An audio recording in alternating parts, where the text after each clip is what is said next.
Sally and Bruce Shelton lived in the quiet Midwestern town of Omaha, Nebraska.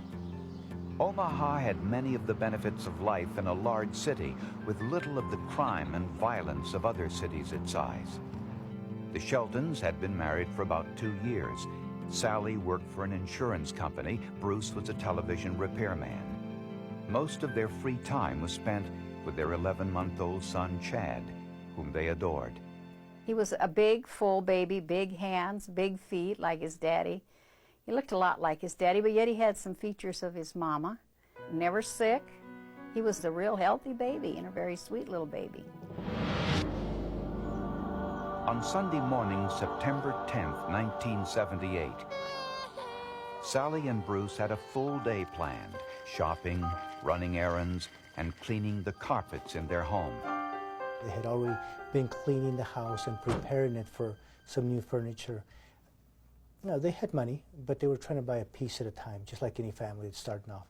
So that day they were going to a furniture store to get new lamps to spiffy up the apartment. After furniture shopping, they visited Sally's sister at a small family gathering, attended a birthday party, and stopped for tacos at a drive-through Mexican restaurant. Later that night, 11-month-old Chad became ill. He was pale, lethargic, and had vomiting so severe, his parents said his entire body shook. He was rushed to the Emmanuel Medical Center. This is little Chad. Linda Dietrich was the nurse on duty. Within hours, Chad was bleeding from every orifice. I was terribly alarmed. He looked like he was dying in front of me, like he was just going to die in front of me. Doctors ordered a full range of blood tests. Chad's platelet count was 19,000, far below the norm of 140,000, and a blood sugar level of 11, an indication of serious liver failure. Blood was coming out of the corner of his eyes, the corner of his nose, the corner of his mouth. Every pore had little bitty blood just barely seeping out, all over him. It was horrible to see something like that.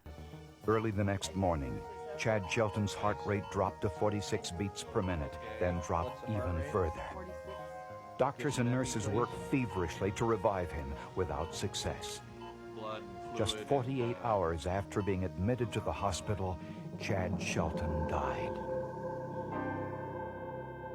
It was terrible. It was really a pretty baby. That baby just started life, and God took him.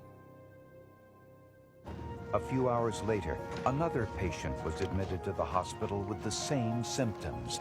This time, it was a 25-year-old truck driver. Something is terribly, terribly wrong here. These are two healthy people, and now we have a little baby that's dead, and we have a 25-year-old man that's dying, and we don't know what's wrong with him. Whatever had killed Chad Shelton, doctors now feared it was spreading. 25-year-old Dwayne Johnson was painting the exterior of his house when he first started to feel sick. He had a headache, muscle pain, chills, diarrhea, and vomiting. He also developed a severe nosebleed. He was taken by ambulance to Emmanuel Medical Center, the same hospital that treated Chad Shelton. He was very sick, and he was obviously bleeding into many cutaneous surfaces, i.e. skin, and probably bleeding and oozing into many internal organs. A few hours later, Dwayne Johnson died. It was Linda Dietrich, Chad Shelton's nurse, who first discovered an alarming coincidence. Dwayne Johnson was Chad Shelton's uncle. My God, what is going on here? What is killing these people? What do we have here? Do we have an infectious disease? Is this a new type of virus? Is this one that we didn't understand? Was anybody else going to catch it? Soon, there were more cases. Chad's parents, Bruce and Sally, also had some vomiting. Dwayne Johnson's daughter, Sherry, was also sick and was admitted to the hospital. Health officials held an emergency meeting to identify the cause of the mysterious outbreak, and they called in the Centers for Disease Control in Atlanta, Georgia. Dr. Renata Kimbrough was the CDC toxicologist assigned to the investigation. She knew from the autopsy results that whatever killed these two individuals did so without leaving a trace and affected only the liver. The people didn't have fever. Normally, if you have a very rapid onset of an infectious disease, you usually have fever, often very high, and these people didn't have that. Health officials frantically searched for clues. Was it a chemical in the shampoo Chad's parents used on their carpets? Or was it the Mexican food from the drive-in restaurant? Chad's mother said the tacos didn't taste right. Dwayne Johnson had been painting his house. Was it something in the paint or the fumes? During the course of their investigation, health officials discovered that Chad Shelton and Dwayne Johnson were together one day, about a week before they died. It was at a family gathering at Dwayne Johnson's home. The other family members who developed symptoms were there too.